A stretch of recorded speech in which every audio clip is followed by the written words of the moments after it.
Ladies and gentlemen, it's 9 p.m. on a Thursday night. In fact, it's Thursday night, March 18th, and this is Missing Live. And here we are. I'm Tim here tonight with a very shocked Lance Reensteerna. Hello, love. What a week it's been.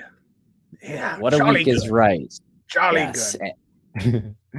And we are coming to you on our Missing channel tonight. And if you're viewing this on Twitter or on YouTube or on Facebook, why don't you click the little link associated with where you're watching it and toggle your butt right on over to get vocal, because we've got a whole chat room here. The chat room is filling up. We've got 20 plus people here in the chat room right now. We're all going to have a conversation tonight. And tonight is a very special night, Lance. Tomorrow makes 17 years missing for Brianna Maitland. And of course, that is one of the cases that is very close to us. We've covered that case a great deal. And we're going to do it a little bit more tonight. Yeah. I mean, unfortunately, we have to have sorry about the British accent. I think I'm going to forego that for the evening. I did a little bit of it, but I don't think I'm going to do my shtick tonight. Just to keep it classy. Surprisingly enough, there's a bone in my body that has a little bit of class. But unfortunately, we do have to have these nights where we acknowledge the date in which one of these human beings that we cover who are currently missing. This is the date that we commemorate their missing. I don't like that we do it. I like that we celebrate people's birthdays and their lives, but Brianna Maitland is no longer. Brianna Maitland is still missing. There's been no credible sighting. There's been no evidence, and we always have to keep our eye on the prize, right? Which is let's try to bring some sort of answers to other families, including the Maitlands, but also to other families. And in order to do that, we always have to remember the days in which these people go missing. And it's kind of a struggle to do it every time, just on this end.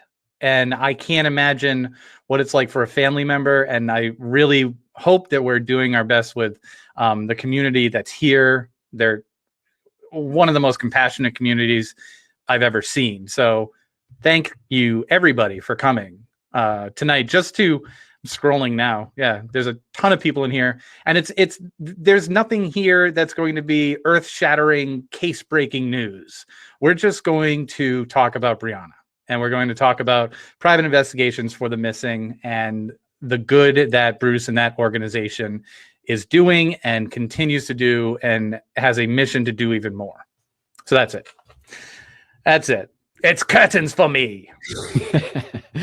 And I do hope everyone checked out our episode of Missing from today. We spoke with Bruce Maitland on that episode, and it really kind of pushes home the mission of private investigations for the missing. Right. And go ahead. Yes, I just want to say the mission of private investigations for the missing is to provide resources, including financial resources for families and, loved ones who are looking for their missing relative or friend, anybody really. But it is starting to, that mission, when we started this with Bruce, was a little bit vague because none of us had done a nonprofit. None of us had been on an organizing board of a nonprofit. And I think there's always this period of growing pains with anything that you're trying to develop into something bigger, like you see it in your mind where it's supposed to be. What you don't see are all the little steps that you need to do to get there. And I think along the way, over the course of the past couple of years, we've assembled such a good team with Jillian and Michelle and Jen and now Aaron and just everybody who has contributed. Erica, the researchers that are tirelessly looking into these stories and providing us with the details so we can go on the podcast and talk about it. And it's really been fascinating and really humbling to see it all sort of shake into place. I just kind of see it like it was just Rubik's Cube for a while, and then you see the end coming. I don't mean the end of the organization. I mean just the pieces are in place to make it all fit, to make it run in this fashion where it's a force. I get you. I get you. We're just hitting our stride, Lance. I would say I'd say we're first. Yeah, we're seeing our stride. We're seeing our stride. We know our stride. We know, we need to get to second base. Yeah. And not in the weird way that you're thinking second base. Hey, I didn't say anything. It's the look. Well, I have opened up the spots, and Chloe Cantor of True Crime Twins jumps on. How's it going, Chloe Cantor? How are you? I'm good. How are you? Doing great. Nice to see you here tonight. Nice to see you both. Yeah, I feel like it's been a week. God, it's been the longest week of my life. Mine too. Ms. Gags with 500 V coins. Thank you. Thank you very much. Chloe, did you do something with your hair? It looks great. Yeah, I dyed it. Thank you. Oh, it looks nice. Bruce. And there is Bruce Maitland. How are you tonight? Good evening. Bruce? Hey, I'm doing the best as I can do tonight. So. Well, thank you so much for joining us and taking some time out, because I do know how I can imagine how emotional this evening can be.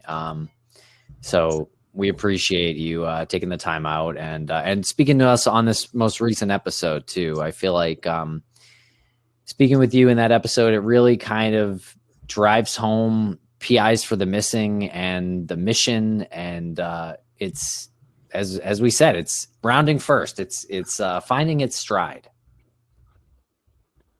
Well, thanks. I would like to go into a couple things that I've probably never shared a lot of it, but I've always kind of avoided talking about Brianna. As you three know, I said those memories are mine.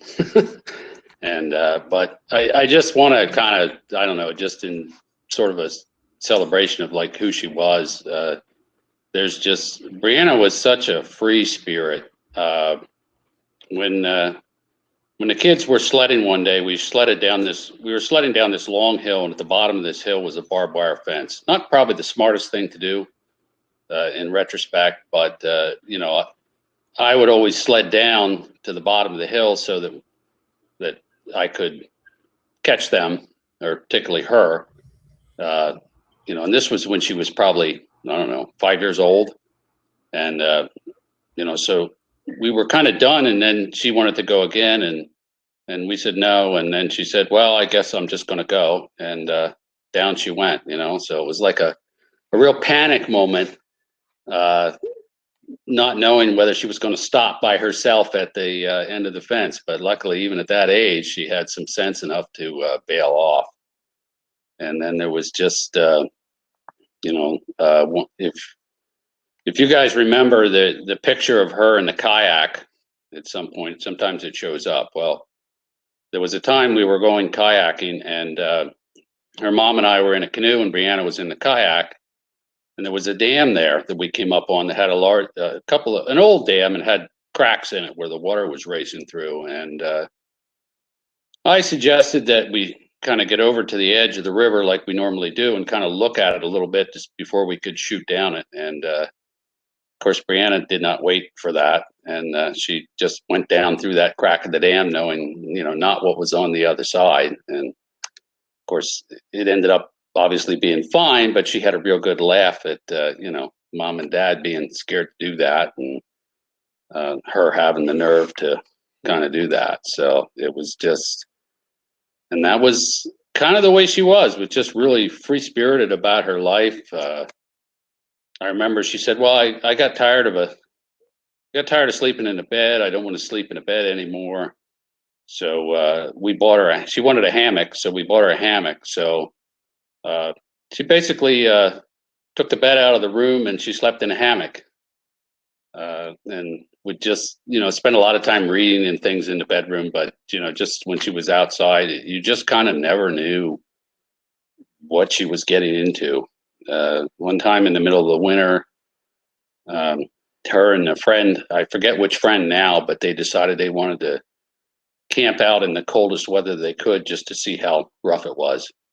So I think it was probably it was at least 20 below zero that night, and so they set out there, and they went out in the tent and sleeping bags, and they made it. I went out to check on them, and I mean they didn't camp like right next to the house too. Oh no, they had to go out in the woods, a quarter mile and camp out there somewhere where it's not easy to get back. So I mean it's just her grandfather had an old Jeep, which right after he passed, the Jeep kind of came to us. This was a 1975 CJ5. Well, she had to learn how to drive that. And it was, I was really dubious about that. I mean, no doors, no nothing on that Jeep, seat belts. But yeah, I let her take it out, close to home, at least which I knew about anyhow. But she would go out and run that Jeep, and then on nice days they would drive the Jeep or a car down, and we lived at the end of a mile-long driveway, so she would drive that and park it there, and then when school was over, bus would leave her off, and she'd drive the Jeep back and stuff. So it was just kind of she was just very, very free spirited in just a wonderful, endearing way. And, I probably let her get away with a lot of that free spiritedness because it was so endearing. And, up until she disappeared, it's just, bad things weren't happening as a result of a lot of that kind of action. But it was just wonderful when she would come into a room. She had a very much, which photos don't really capture, but she had a natural grace and poise when she would walk into a room, and just carried herself, and people would look and be amazed. And when they talked to her, because she was so well read, it was just very conversational and all that. And I miss her dearly. What amazing story. Thank you for that. Yeah, thank you so much for sharing that. That's incredible, getting to hear a little bit about Brianna. You said that she was so well read. Where did she get that? Was that something that she picked up on her own? Did she have a particular genre that she liked to read, or was it everything?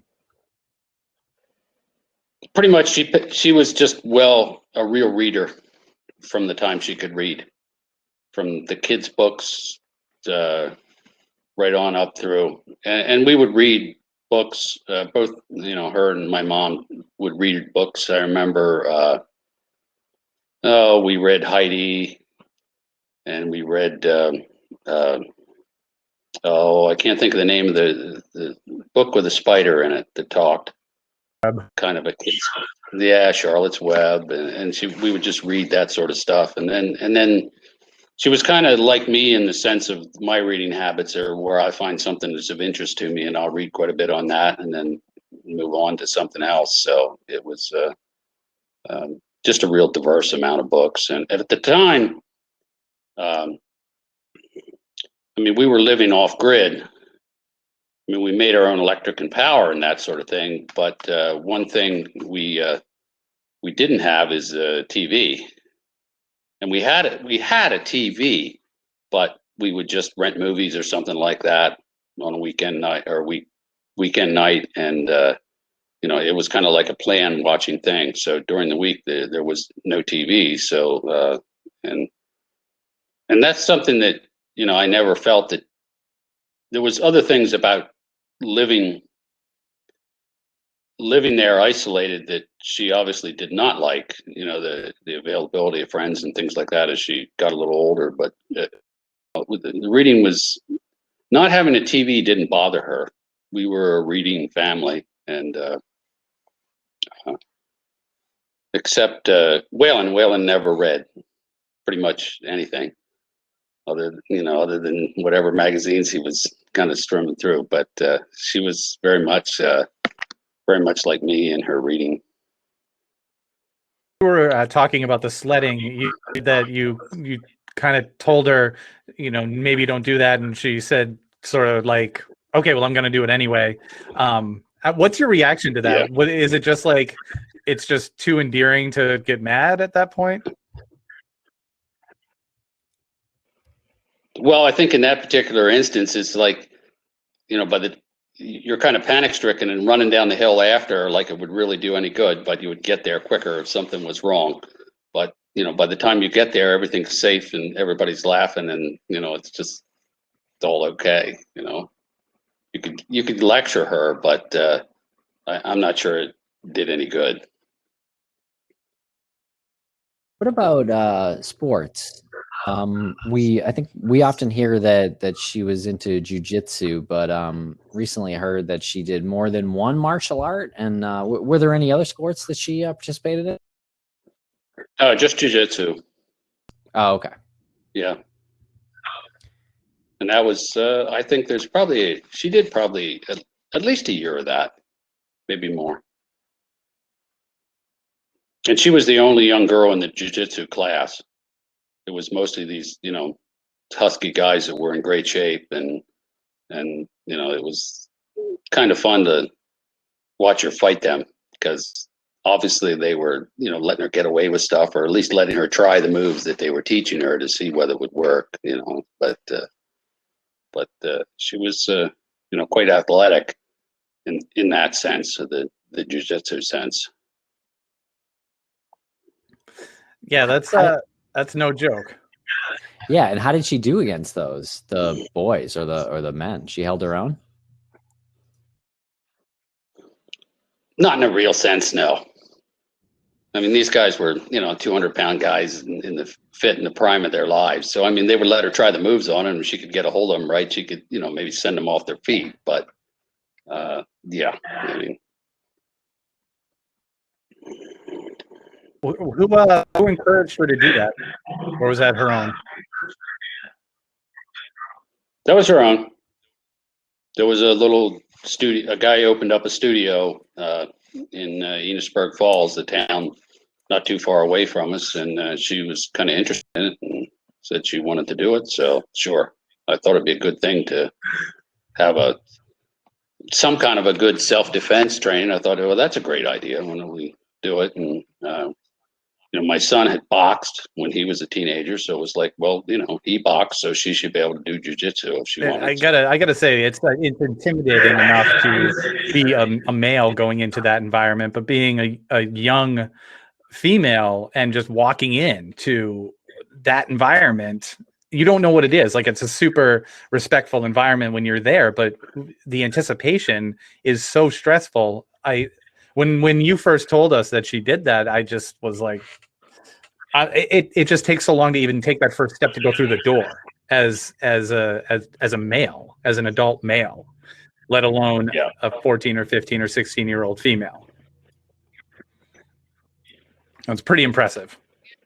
Yeah, I don't think the pressure was that tough on her. I think it might have been tougher to go in as a male, because you were going to have to seriously tumble around and compete with these guys. And they were really sweet to her. All of them treated her really, really well, and it just made it an enjoyable experience for her. That's cool. I think I might have interrupted Chloe. You didn't, but I would love to just say, I think I'm speaking for everybody here, that I just hearing memories of Brianna, I feel just, indirectly charmed and graced by, her presence and just her wonderful memory. So thank you so much for that. I was wondering, I know you guys had cattle and you said you were off the grid. Were you on a farm? Did she enjoy that kind of farm lifestyle?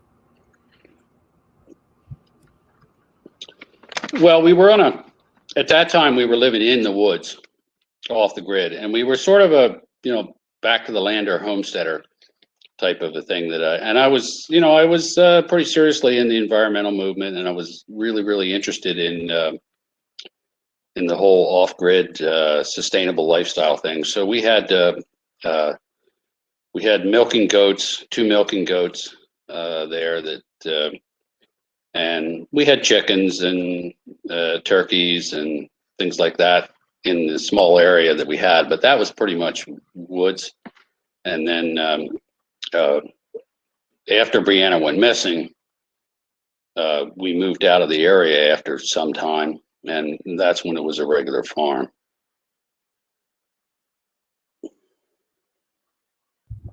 What an interesting, I don't want to say it's a revelation, because I know that you lived in Vermont, sort of off the grid, but a lot of people say off the grid and they don't literally mean off the grid. They just kind of mean that they live in a small town, or they live in down a long driveway or something. But you wanted to be part of like a sustainable existence, like a self-sustainable existence.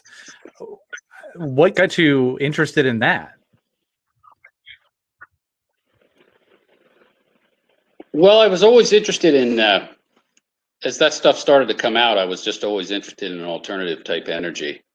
And then I read more on it. And then a property that was an acquaintance of mine happened to come up for sale that was ideally suited. And so I ended up buying it. And then I put an addition on the place that was there.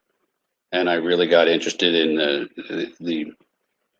and being able to like build the place around that concept of being off the grid requires that you do a lot of wiring changes and things like that. And we had solar panels for power and a battery bank and a what they call micro hydro, which is a little turbine that runs off of water in the creek, and that charges your batteries. And we had a huge wood cook stove that would heat the house, and you could just heat and cook off of it, just just like. And then we had I mean, we weren't, people think of that existence as some kind of a real Spartan existence, but it really wasn't. I mean, you have conventional power. Everything changes to 110. You have your lights, you have your shower, you have your hot water, you have a regular sink. I mean, the only thing we didn't have up there was we didn't have the TV, no access to cable, and really not in a good area to get it from the air, so to speak. And we had probably one of the earlier cell phones in the area. So we had phone service, and I actually had eventually I ran a phone line up just so I could get internet service. So I had that at the time. So it was different, but it wasn't like you were just living in a shack in the woods somewhere.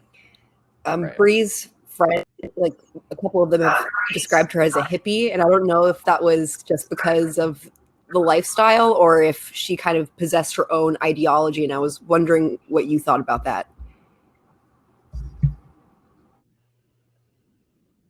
Yeah, I think that's a pretty good description of her. I mean, back to the landering kind of comes out of the hippie movement. When the hippies went rural, they were back to the landers.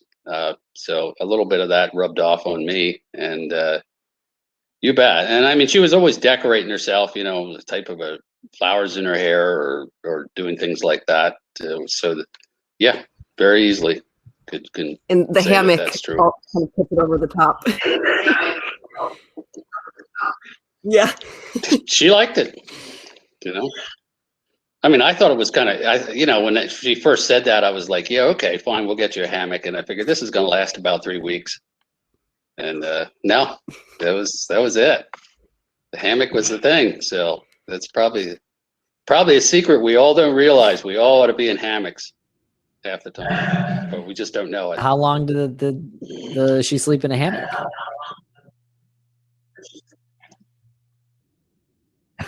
Oh, for a few years. Sure. That's amazing. Yeah, I definitely would have expected that to be maybe a few months or something. Wow, that's pretty interesting. Well, maybe we should get get Bruce, or I'm sorry, Greg or Lou on, and I can pop off real quick for. No. I'll pop off. Bruce, if anyone should.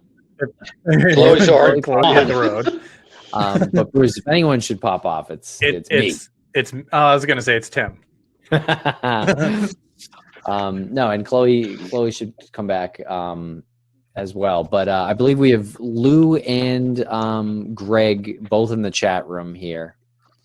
All right, so why don't you and I pop off and they can hop Okay, on. yeah, we'll wait for one of them to pop on. Somebody Yeah, has to lead the show. That is true. So one of you two has to stay on, or I'm going off. So there. Dr. Shiloh asks how many mics you need, Tim. I need all of them. Oh, we should do a gag where I pass you mine. Well, we've got Greg is saying it won't let him on. There is a spot available, so I'm not sure why. Yeah, maybe refresh the page. And then I think Lou is in there as well.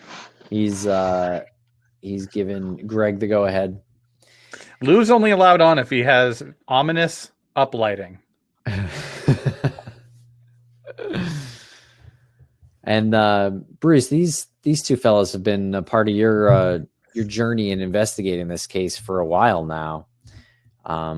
I guess, can you tell us real quick? I mean, what they mean to you and what their work has meant?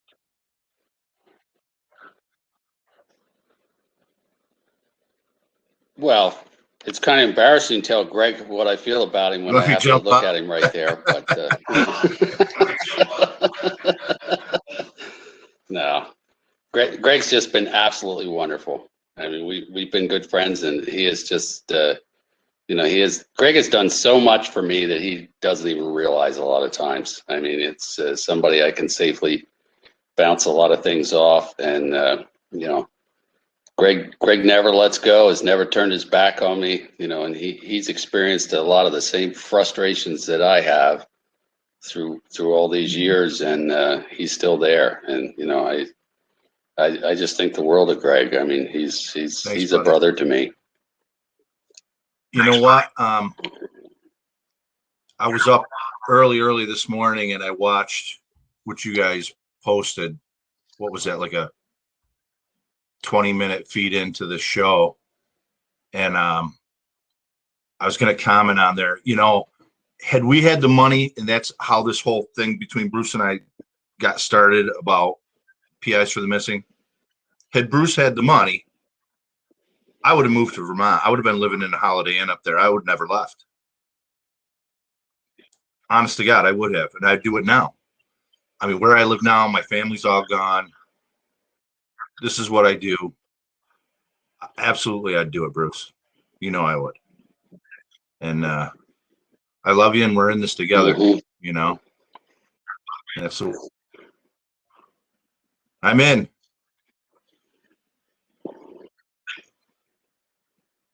Yeah, many years ago you said that.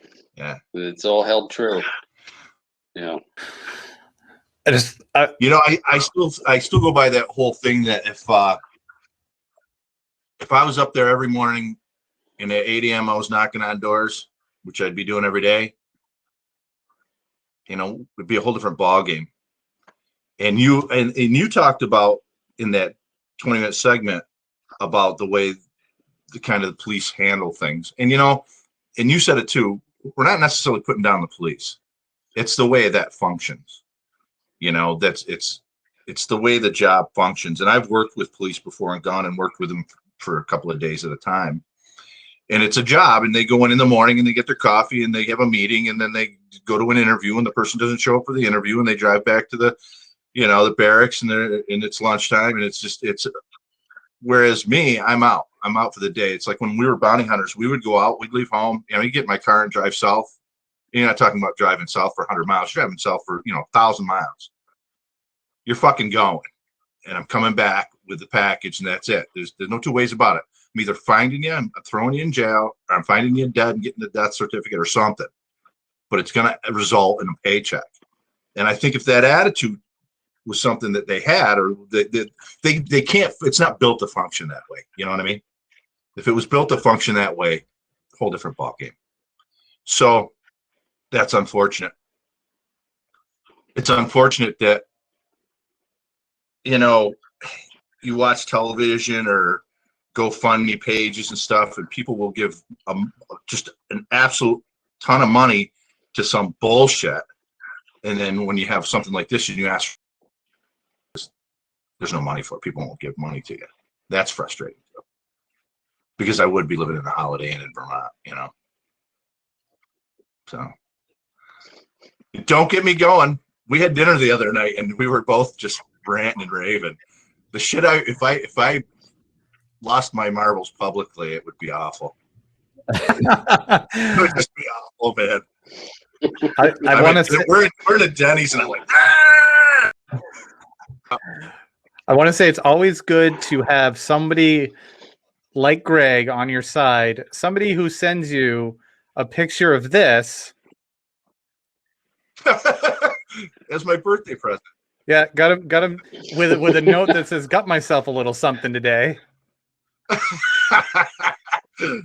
So anybody who you're in good hands when that's the type of person who feels comfortable enough to, on one hand, send a text message with brass knuckles, and on the other hand, say, "I would have lived. I'd be up there right now, living there to help you." It's amazing. Like you guys are like brothers. It's incredible to see that happen. I mean, it's so frustrating. It's so frustrating for him. I can't even wrap my head around that. I mean, it's frustrating for you guys. It's frustrating for me. I don't even know how to express it properly. I don't know.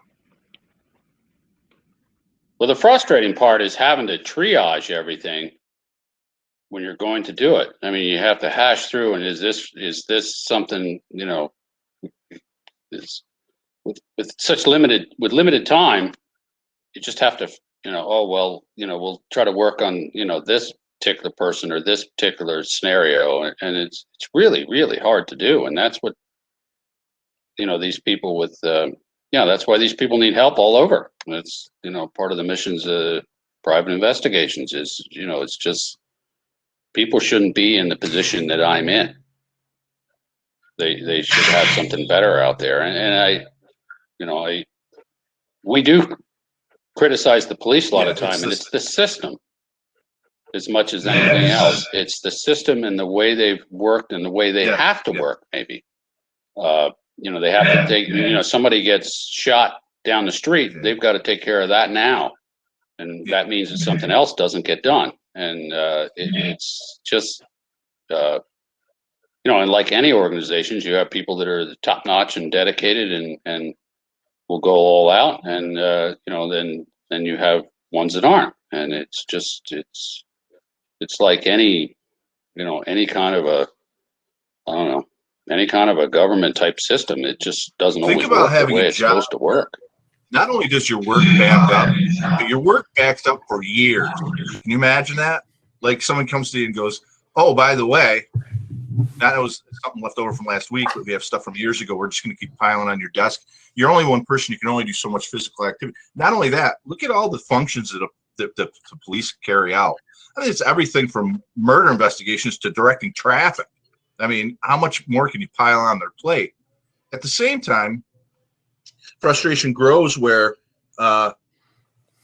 you know, we had a situation where, and I'm not necessarily referring to Brianna's case, but private investigations for the missing, where someone had been interviewed and they were like, "Well, we're going to follow up on the interview." Okay, when? Oh, well, in a couple months or a month or whatever. What are you fucking waiting for? Why are you waiting a month? You would think that as the passage of time went by, it would get more urgent, not less, but it doesn't. And then when they wait that long, in one particular instance, I was beside myself with Bruce saying, "This person's going to die. It's, you know, they're older, they've got drug problems. This person's going to die." Sure enough, they died. You fucking waited until it was just too late, and that's a huge aggravation. When we find that out, then you just want to slam the phone down and go bang your head on a wall because you can't get them. And then you're like, well, next time I'm not waiting for them because they're just going to put it off. I got to tell you, Erica Franick's case, at some point, I'm just going to blow my stack.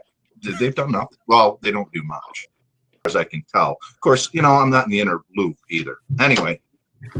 Well, we have we have sort of the trifecta on right now. Chief Lou just joined us, and he definitely has his ominous uplighting, which is fantastic. So thank you for bringing that to the table. But I love the fact that it comes from all angles. Like it comes from all sides with Greg and Bruce and Lou from the law enforcement side. We hear it all the time, Lou. We hear it all the time that once the departments have something more urgent coming up, I mean, they just said, Bruce said, someone gets shot down the street. That's a priority. That's a priority right now. And then that turns into, well, who shot this person and it, so on and so forth. How does this not continue to be the story over and over again, especially in small towns? Well, thank you for joining us. It is the story over and over again. But why? Is there any solution? Is there like another agency that can step in, or is there maybe an agency that hasn't been developed yet? Well, I think to give these cases the time that they need, you have to have a unit dedicated just to working on these cases. And if that's done, it's usually done on a statewide basis. And now they're overwhelmed with the number of cold cases that they have. So we just don't have the resources, or the police don't have the resources to spend the time on these. And I'm seeing it now. Even now, I don't do this full time, but I've got like 5 cases going, and I find myself saying, well, this one can wait a bit because I have to do this on this case. So even just doing that limited number, you have to prioritize things, and things fall by the wayside. It almost seems like it's hard to devote your full attention to more than one case at a time. And there's no way you could afford to have one investigator do just one case exclusively. It just doesn't practical. It doesn't work that way. So is it more like public outreach? I think Jason says here in the chat, public policy and advocacy. Is that something that is like an element that law enforcement will lean on in a serious way, like putting the call out to the public to help them? Well, what I would like to see is legislation that after a certain period of time, be it 5 years, 3 years, 5 years, 10 years, or whatever, a case that's going nowhere be shared, if you will, with the family. And if the family has the resources to hire a private investigator or an organization like Bruce's could step in and say, okay, we'll look at this case now and turn over the files and let them look at it. I mean, there are certain cases, obviously, that would be appropriate, but otherwise, no one looks at it. We look at the Franick's case. If Greg hadn't found that case and resurrected it, no one would be looking at that case. They're still letting that die on the vine. They're not going to work that aggressively enough. You don't figure this shit out by sitting home or sitting in your office. You don't. Out and pound the streets. You gotta be out there knocking on doors. They're never going to do that. It's not going to happen. They're just letting it fade away. Just like they did. You know how much time you spent on that case, and that was at the point, basically the only case you were working on at that point. Yeah. And it was, so for a law enforcement agency to dedicate an officer and say, okay, you're taking this case, we're not working on anything else. If it's a cold case, it isn't going to happen. So right. if they can't do it, let the private sector do it. I mean, there's a million people out there that are probably much more qualified than I am that would be willing to spend their time helping out, retired law enforcement or federal agents, FBI agents, whatever, that would be willing to help out.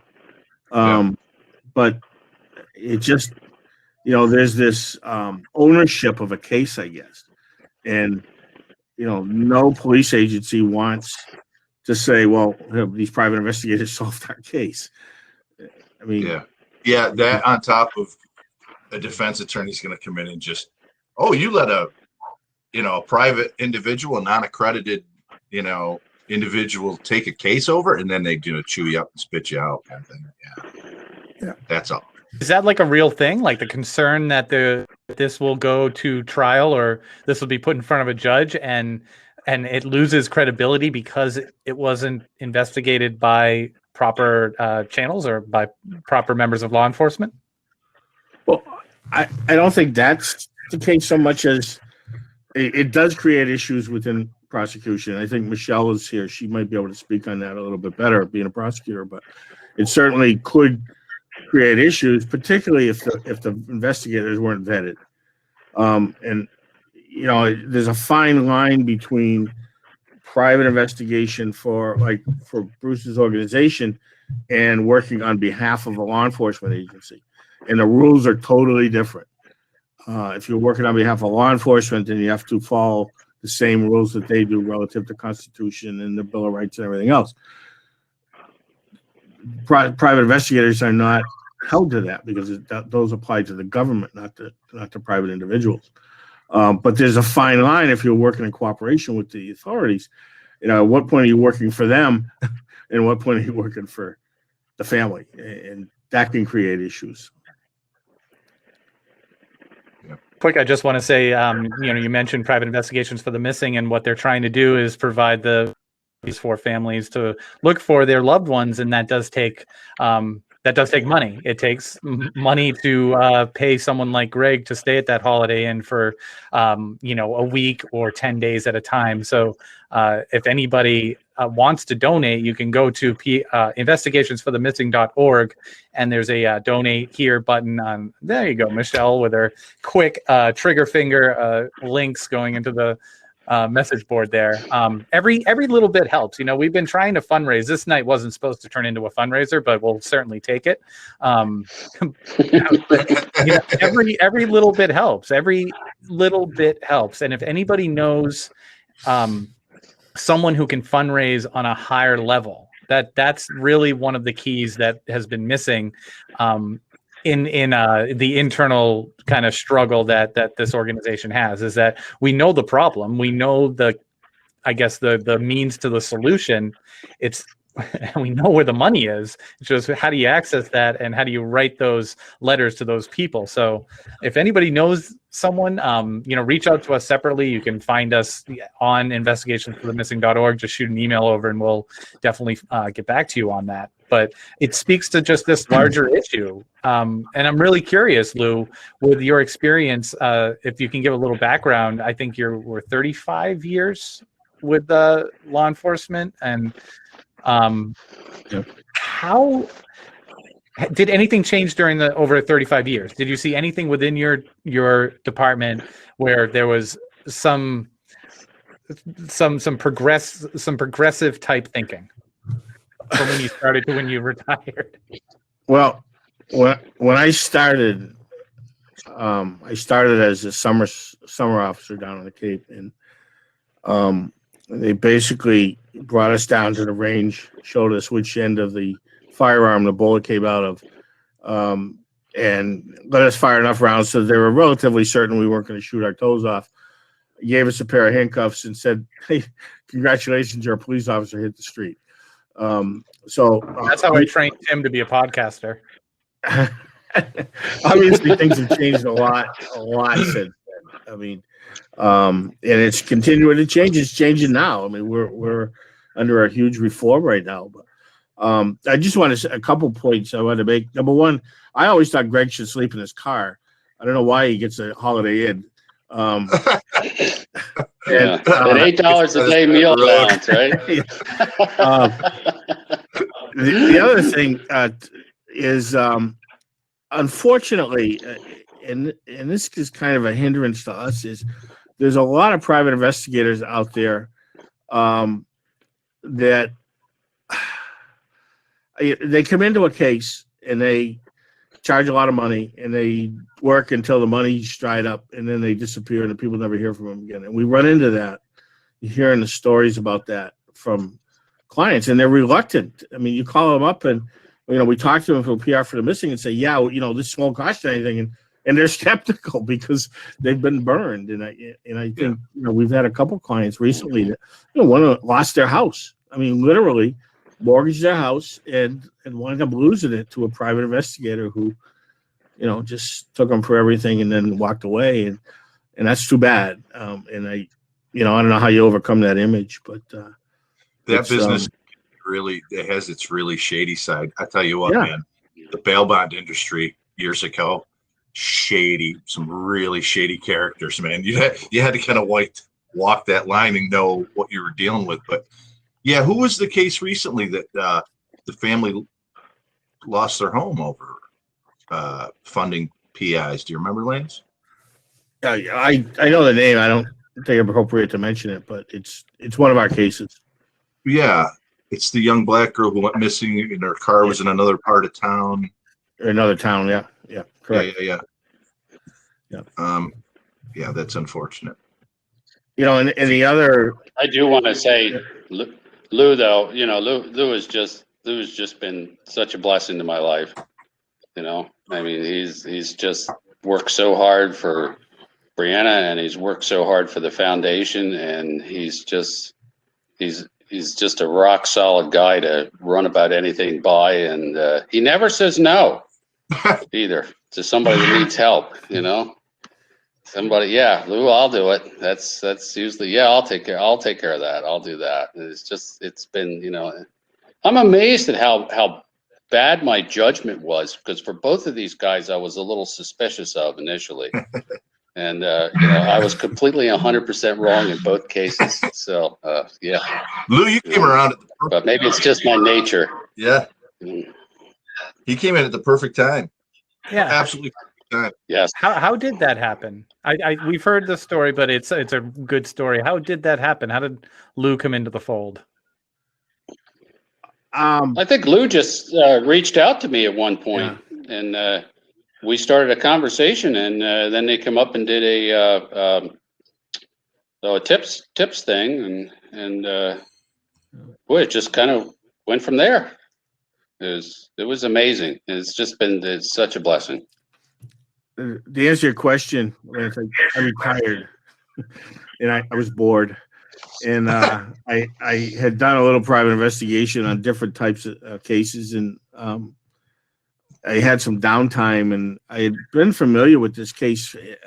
I went to college in Vermont, so I had friends up in Vermont. I had friends up in Burlington. I always kind of kept an eye on what was going on up there, and I was familiar with this case. I remember reading about it when it first happened, and then I don't know how it caught my eye again, but I said, maybe this is something I can poke around with a little bit, and contacted Bruce and took it from there. And I called Greg up. Now, Greg, I said, Greg, I told him who I was. I said, can we get together and tell me what you've. So we met up in Western Mass somewhere, I forget where.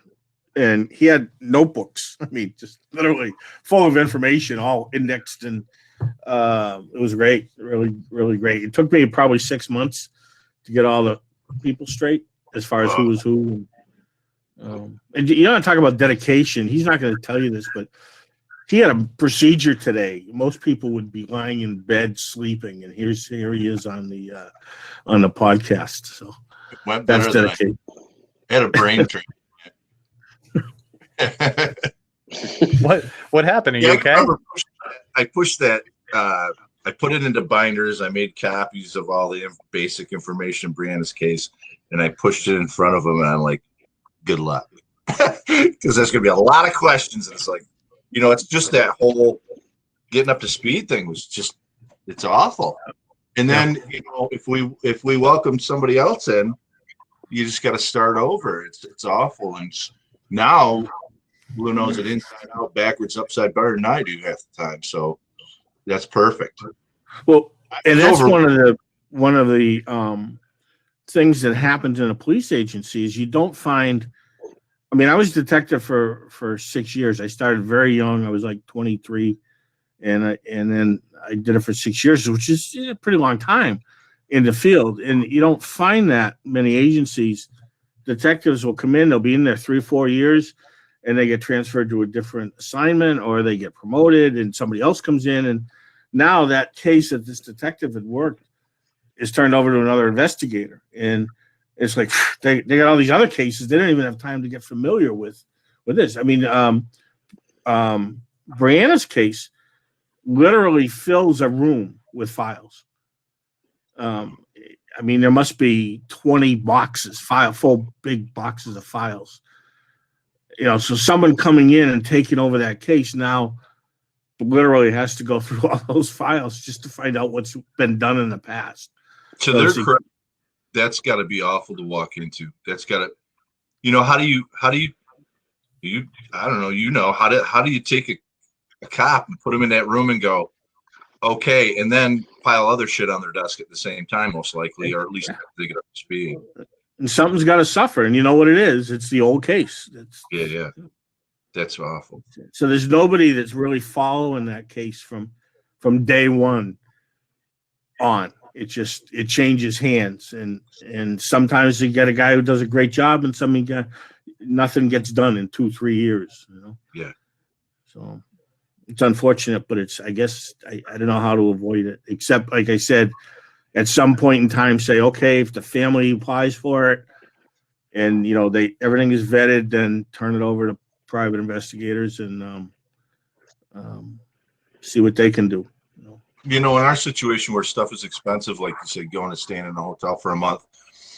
If you guys said, well, if Bruce said, well, I need you to go down to Tennessee and get somebody on board down there that's going to work on this and look into it and meet with the family and stuff like that, I would rent an apartment. I mean, that would be cheaper than getting a room where you have to pay hundreds of dollars a night and just live down there. I can do that. Most adults couldn't, you know what I mean? I could just walk away, but I would do that and I would enjoy it. You know what I mean? But a police department to send somebody somewhere or anything like that out of town right now, the state police here in New York, I think they're not going more than an hour and a half from the barracks in any direction. I don't know how they're going to get anything done with that. They told me about a month ago that they're not even allowing people to turn themselves in. That's depressing. I actually was in Walmart here the other night, and I walked into a cop that I know. He was standing at the front door, and I saw him on the way, and I waved. And when I came back out, I stopped and talked to him. Really nice guy. I've known his family forever. I used to lease a gym from him. And he said, I wish you were here a few minutes ago. And I'm like, what's up? He said, I had some kid up against the wall. He said, I've arrested him here in Walmart shoplifting for the 5th time. I go, what? And he said, yeah, because he knows what I do, obviously. And he said, the bail laws have changed. He'll go over to the police station. They'll process him or whatever, give him a ticket, and he'll be back here in an hour shoplifting. It's a revolving door because the bail system sucks now and nobody has to post bail. But it's all a mess. And, you know, if you're not in tune to that stuff, I guess if it's not your business, it won't make you aggravated. You know, it's funny.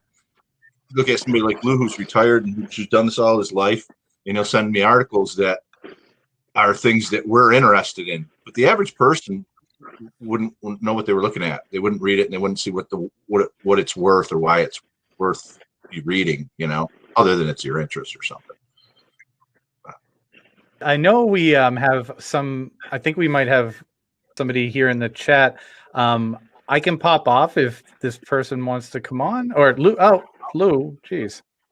Well, you got to run the show here. I'll get off too if you want. Oh no, you're doing great. You're doing great.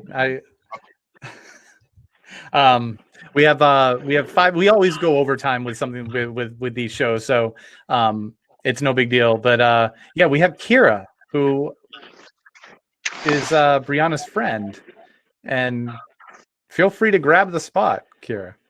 Can I tell you about Kira? Yeah, I met Kira years ago. Back when I first got it, must have been 2006 or 7. I went up there. She was one of the first people I talked to. Such a nice girl. Helped us out a lot. And I haven't seen her or talked to her in a long time. I talked to her a couple times over the years, but I haven't seen her or talked to her in a long time. So where is she? I want to say hi. Patient grows. Yeah. So Bruce, you know Kira? I've spoken with her sometime, yeah, and I, remember a little bit about her when, she was Brianna's good friends.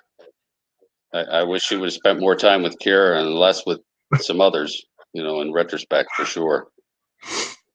I think she's guest 8106, and she says she's on her way. I'm just assuming that's her. What happened to Tim? Did he quit? I think Tim, I think he quit. I think he was like, I'm out of here. I'm done. I am right here. I just don't want to. Oh, he came back. If Kira's trying to get on, I just want to make sure she can get on. But yeah, I'm here. I haven't abandoned ship. You got to get a stack of books, and every time Lance pisses you off, you got to throw them in the air and go, "That's it. I'm out of here. I'm Always have done." a stack of books handy. Well, I do want to make sure that everyone checks out the True Crime Twins latest episode. Is an interview with Kira, and it is a great interview with Chloe and Kira, and it. Well, we're on dead air. Something no podcast should be doing. There we go.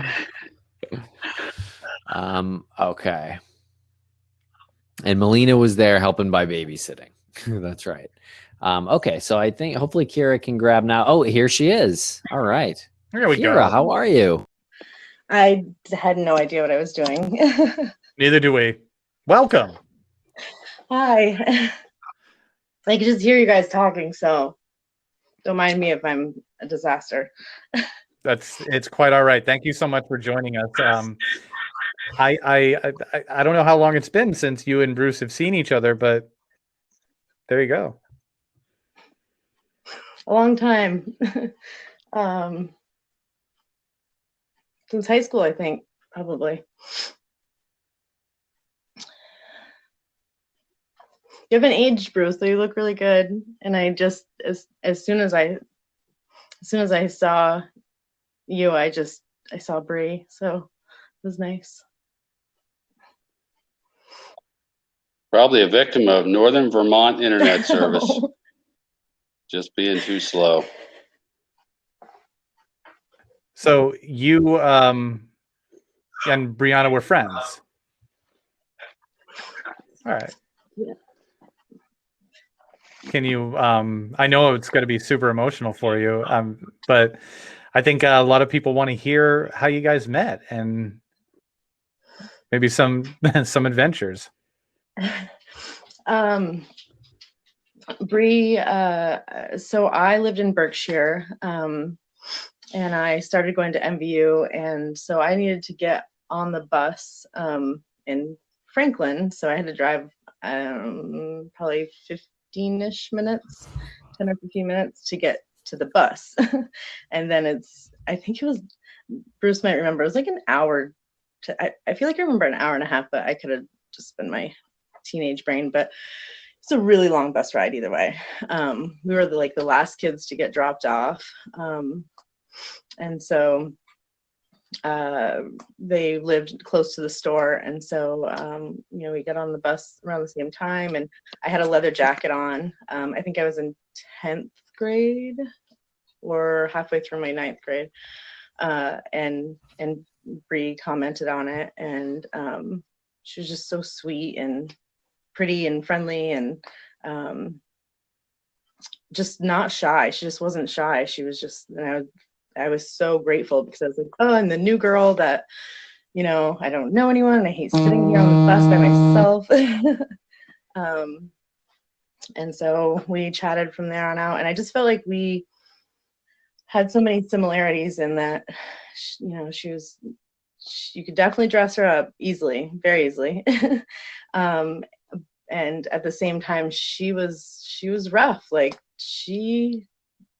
girl had, she could lay down. She was very feisty, and I loved listening to her about her trainings that she did, and just being able to protect herself. It was really impressive. I think of her a lot when my husband and I talk about getting Veda into taekwondo or karate or any of those things. Like, I really want to make sure that she's trained in self-defense. So yeah, I just felt like her and I were a lot alike in so many ways. She was, definitely had that tomboy sense to her, and those are my kind of girls. And then, there was obviously like some ways that, we weren't alike. But I loved her to pieces. I love her to pieces. I correct myself every time I say that. There's just, I don't take to girls instantly. Like I drove motorcycle for 10 years. I have a lot of guy friends. Like, that's just who I am. I don't do the ditzy, like, save me, I'm a girl. Like, I can't be friends with those girls. They drive me nuts. So I just took to Brie, like, right off the bat, that she was just, her own person. And she just, there's the girls that I still have in my life, which are a lot of them I've had since I was 5 even. It's those kind of girls, and they're just like really special to me. And Brie just like fit that, she just fit that glove like 100%.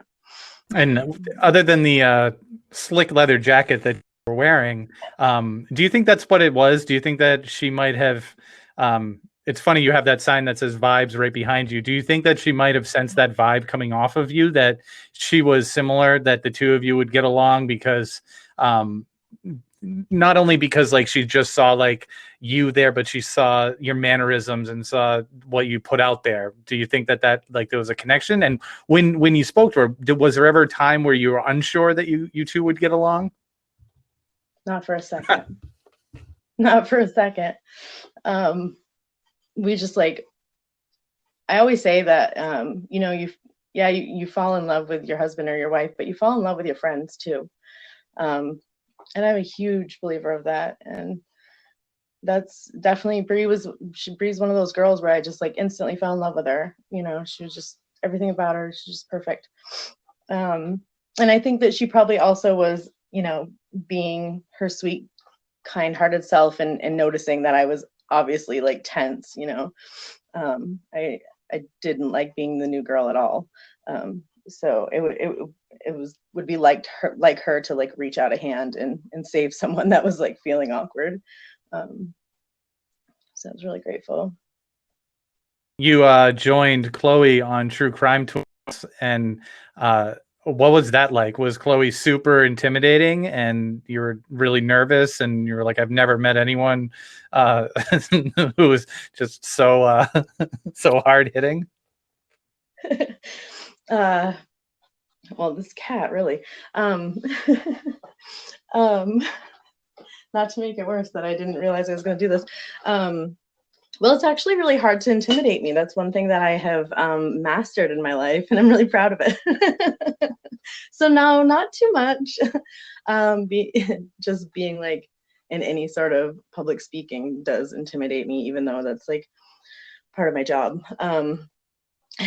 But no, Chloe's been amazing. I've always talked to anyone and everyone that's ever reached out to me. And like Greg was talking, I didn't realize I was the first person that he met. But I do remember like cruising around in the car with him and just showing him like everything I knew about anything in the area that we grew up. And so yeah, the interview was really good, and it is always hard, and but at the same time it makes me feel better because I constantly go through what can I be doing more, what, like, I just want to do something. So being able to do something, it feels better. And I just try to find creative ways to get her name out there. I constantly talk about her, constantly. Just do my best to do anything I can. It was a really it was a delight to meet you. I love how you're not intimidated by anything, especially Chloe. And but I'm gonna hop off here and let Tim join because I don't want to be a screen hog. So I'll be back. Just a side note, you weren't the only one who first met Bree on the school bus, so it seemed to kind of be her thing to reach out a hand. Very sweet. Yeah, super sweet. Super sweet. Kira, I don't know if you can hear me, but I couldn't hear you or get visual.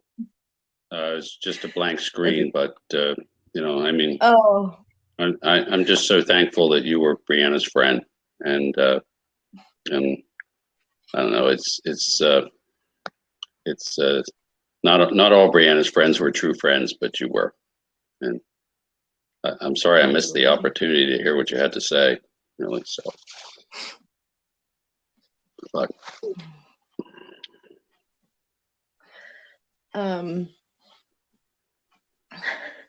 it's so hard to think and talk at the same time. No, Bree is most of what are you talking about like in the beginning when I first popped on, or where you cut out like the majority of it? Oh, he must be still kind of cutting out. Oh, Vermont. I do this all day at work with my Zoom meetings and stuff. I'm like, sorry. Yeah, I think it's a little bit of a choppy connection, but we can hear you. And I'm happy to connect with Bruce at any time. You know, I've never really reached out because I wanted to give him his safe space. But I'm happy to talk anytime. Like I said, it's for me personally, anyways, it's healing, and it just you know, keeps her fire alive. So oh, I'm hitting buttons. Sorry. I don't want to like take over completely, no, but it's okay. I'm Please. trying to. Yeah. Okay. Yeah. Feel free to share any stories you have, or any thoughts or feelings you'd like to share. I'm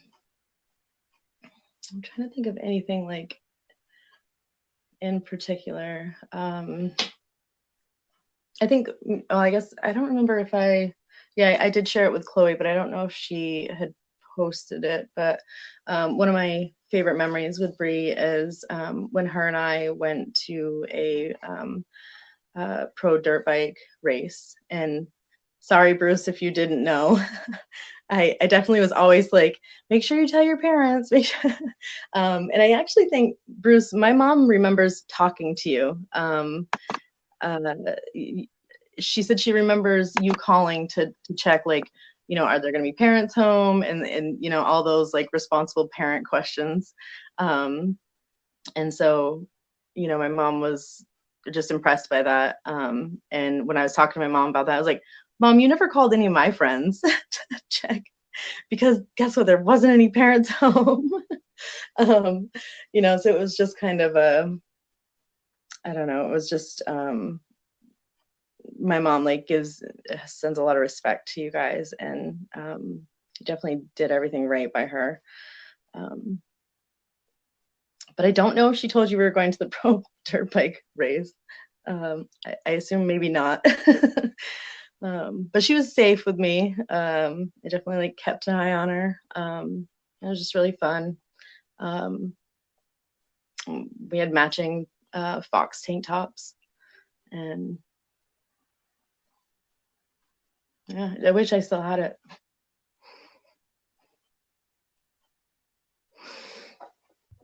Well, Bruce, do you recall hearing about the dirt bike race?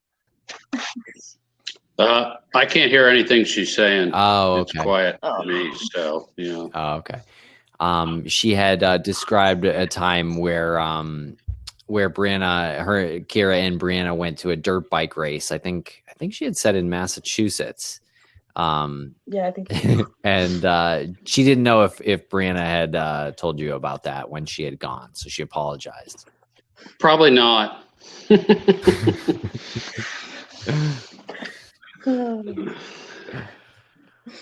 Sorry, I'm moving to the house. I think I can probably hop off so I can let someone else jump in. I feel I'll like I'm hop in a off so stage somebody else of- can get on for a few minutes. Oh, he jumped in before me, didn't he?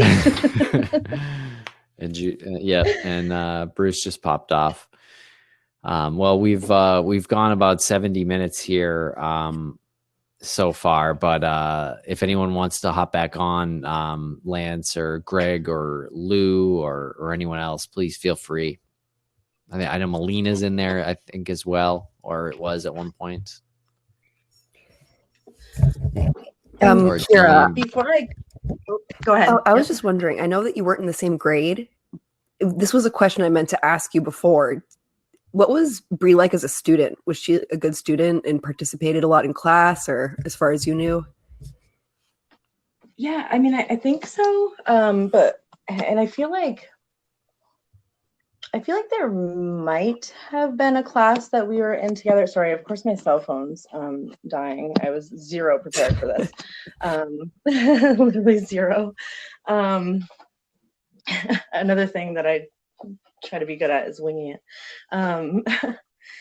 She was just really respectful. She had manners, and like, I don't know if it worked out that way for you guys, but like in our area, if you just respect the teachers and like halfway behave yourself, they'll just keep pushing you through. Like, you'll make it. And so, yeah, she was respectful. And I think we might have had a science class together, I feel like.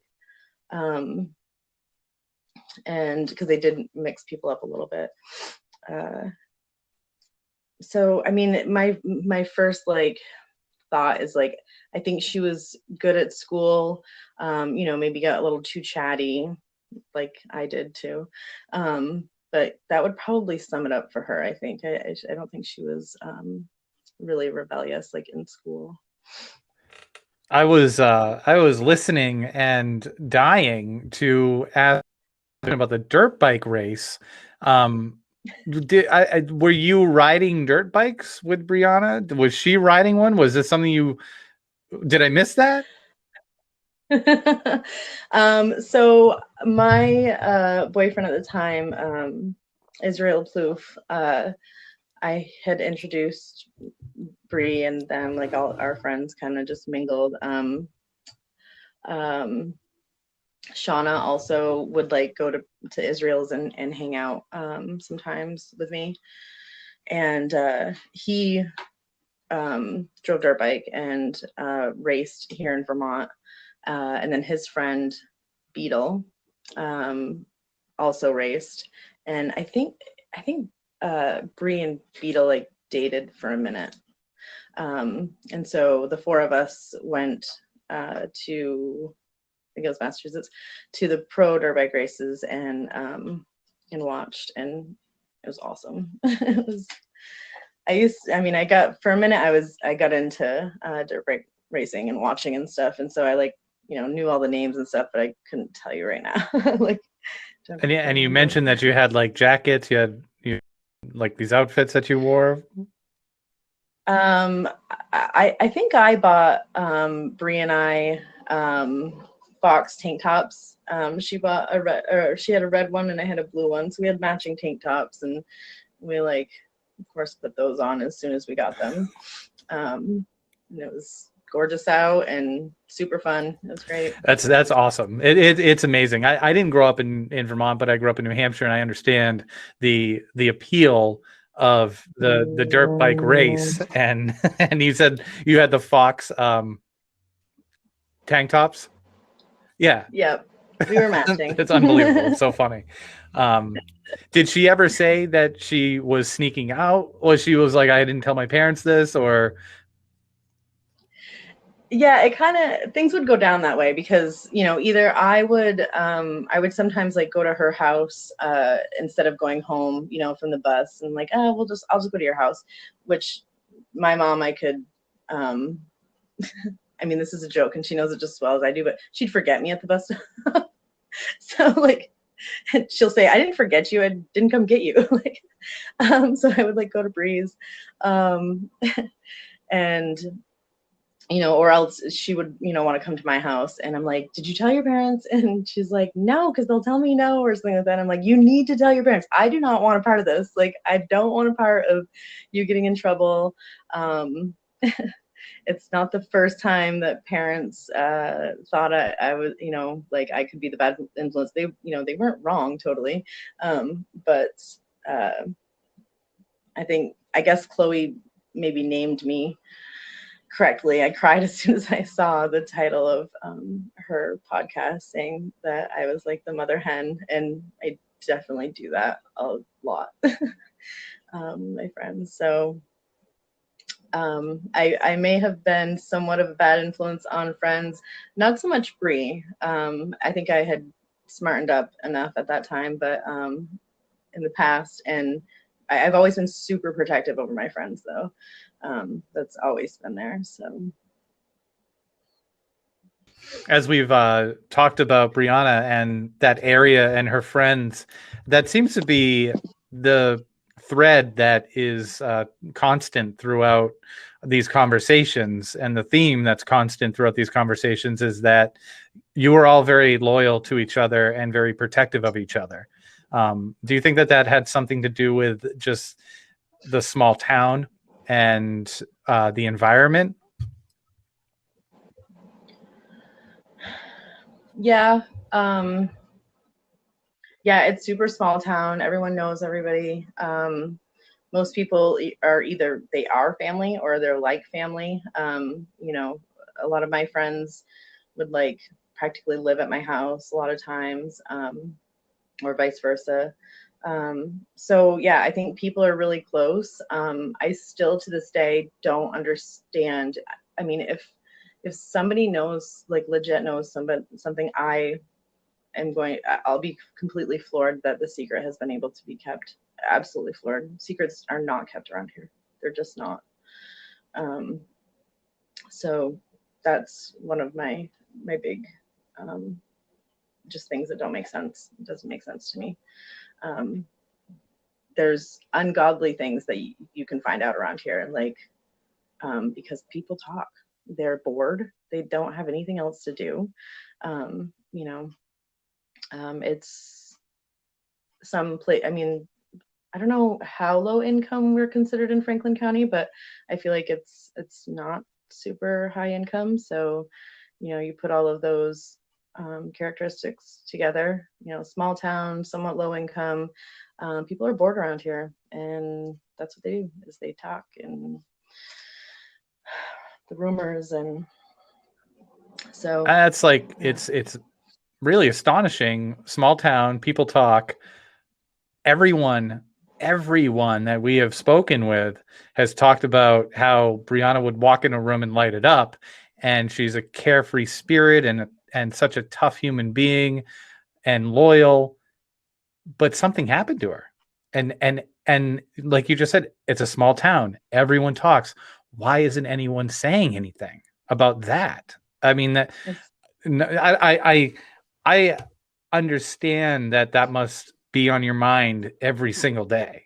And I'm not saying this to like make it worse, but I feel like saying things out loud help. Like, what is wrong with people up there if they know? And can you just like put this to rest for the people who care? yeah, Like, do one good thing for yourself. that's what I just it's really hard for me to believe that it's, you know, some, like Chloe said, sometimes I'm like, okay, you know, this really feels like this is what it is, or, you know, whatever way, and that's changed over the years. But throughout, what has been consistent is that I just don't, and as time goes on more, I just don't know how the secret has been kept, if there is a secret. It just makes me think that maybe there isn't a secret, or that maybe people really don't know. That's just, you know, but there's some stuff that also at the same time makes me go like, But yeah, the secret thing really is, it's a big one, because somebody would have told somebody. And I have talked to every single person. I mean, even when Greg and I first met, I was young. I was 19, I think, 18 or 19.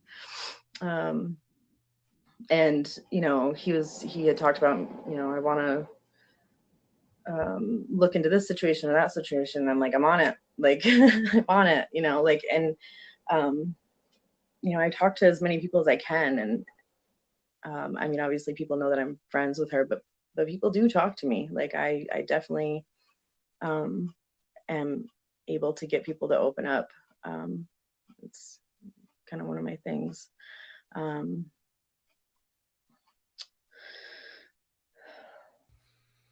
I know you weren't prepared to come on and all this stuff, and I do not want to end on a frustrating, dark note, but I'm curious if you have a memory of Brianna that you just kind of smile at every time you think of that moment.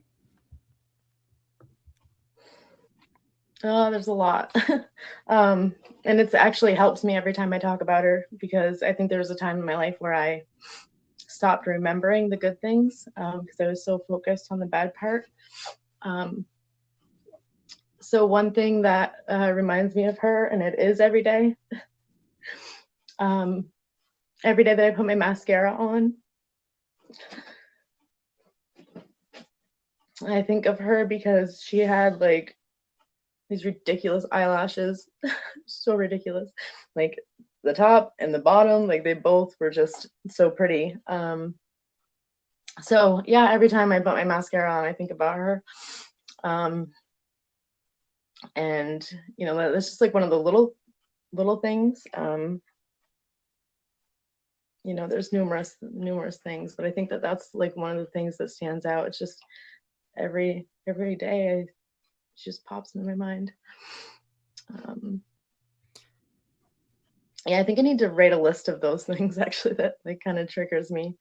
And you know, I was chatting before I popped up here, and you know, you guys were talking about the system and stuff, and I just wanted to let you know like how much in agreement I am. Our system's so screwed up, and I actually realized this past year that that's what I want to finish my degree in, is public policy and advocacy, and so you know, it's stuff like this, because the resources need to be moved. Like, there should be resources for children that are missing. Like, there's resources for so many things out there, and this not being one of them just blows my mind. It has to stop falling on the hands of people and falling on the shoulders of people who are doing it after working 8, 9, 10, 12 hours a day, and then they go home and they're trying to organize this database, or they're, you know, trying to pull together a podcast episode and feed their child at the same time, and they're doing it because they know that it needs to be done. And like you said, there's so many other organizations that are funding so many other things, and this just doesn't get any attention. And yeah. I'm not being hyperbolic. It rips the fabric of the American family apart. Look at what Bruce was doing with his family. He was taking them and showing them how to sustain on their own. It was done in like the best intentions. And look, like shit needs to change. And good for you for making that a priority in your education. Yeah, there's a lot of stuff that needs to change. There's so much money going in so many different places, and this is just not the direction, and it's so sad. And there's how many kids that go missing a year. The number's disgusting. Like, when I first read it, I was just like it's mind blowing.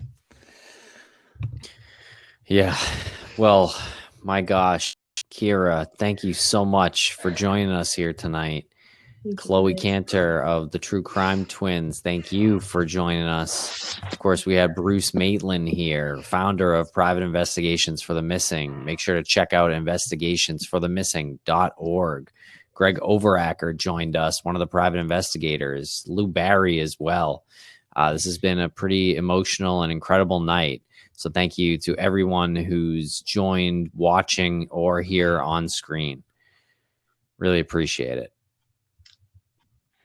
Thank you. And you and Bruce, like, you see the people who are in here and the people who are messaging and the people who have listened to Chloe's episode with you and all of the people who support Brianna and Bruce and now you. And everyone is here. Everyone's got your back. It feels really good to see it. Thank you guys so much. Good. Yeah, thank you. All right, I'm going to cut here.